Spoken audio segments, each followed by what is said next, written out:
Hello, I'm Kimberly Tait. I'm Ivan Tait's wife, and we are the founders of What Matters Ministries and Missions. I just want to give you an encouraging word this morning.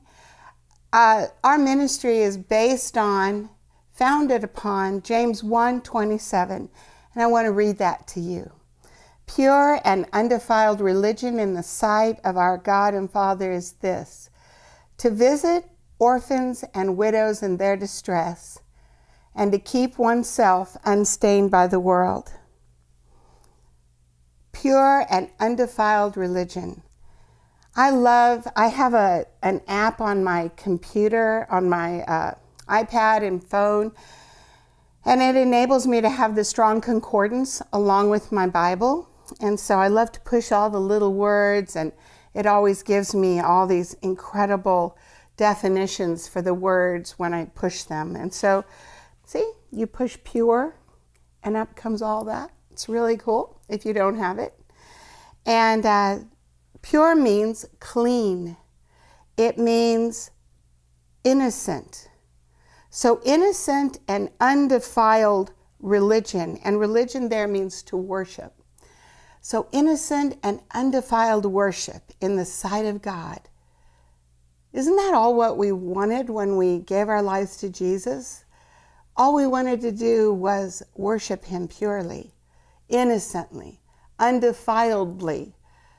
And some of us that have followed God for a very long time have been under many, many different teachings. I've been a Christian since I was 18. And so I've been under many, many different Christians teachings. And with each teaching came a different to do and not to do. And so when it all gets stripped away, and I think about the day that I got born again, I was smoking a cigarette. My sister wanted to pray with me. I just wanted to get her off my back. So I just okay, I'll pray with you. And I flicked my cigarette in the pool, and I took her hands, and she said, repeat with me. And okay.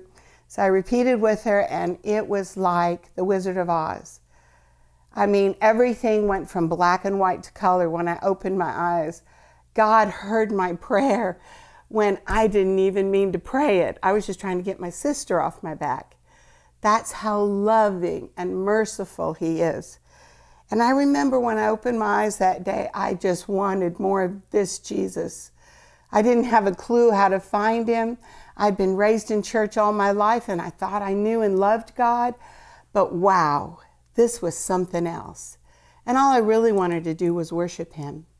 And here it is, visiting orphans and widows in their distress.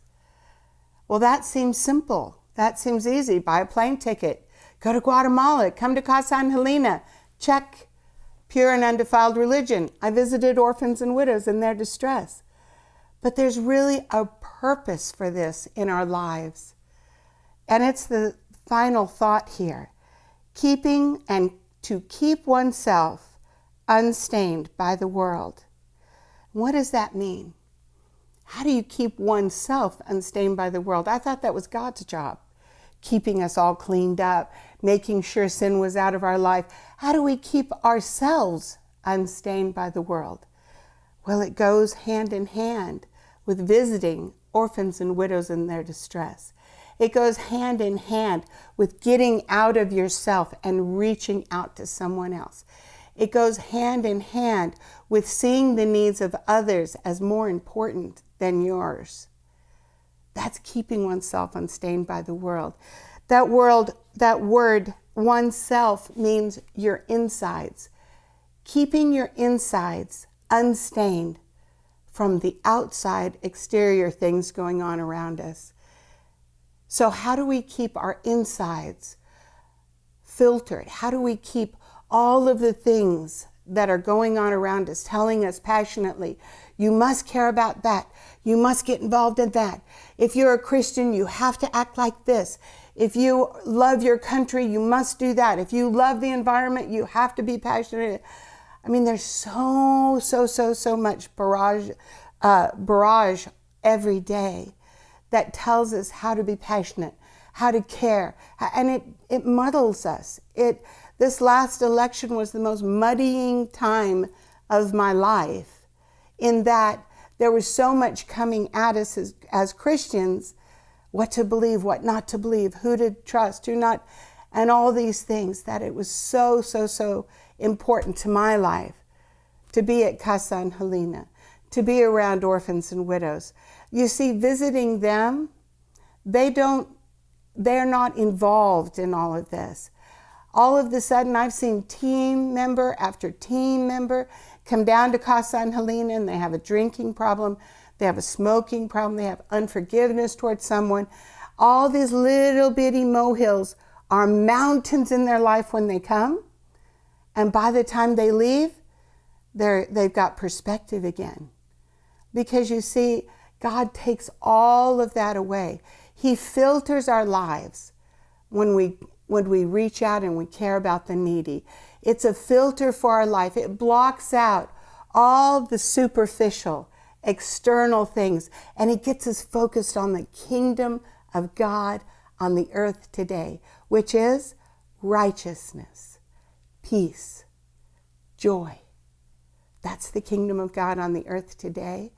And Jesus has given you a way to keep your insides free from the outside, and that is to reach out and care, to love someone, to bring something into the life of someone that can never pay you back, to be like Jesus on the earth today.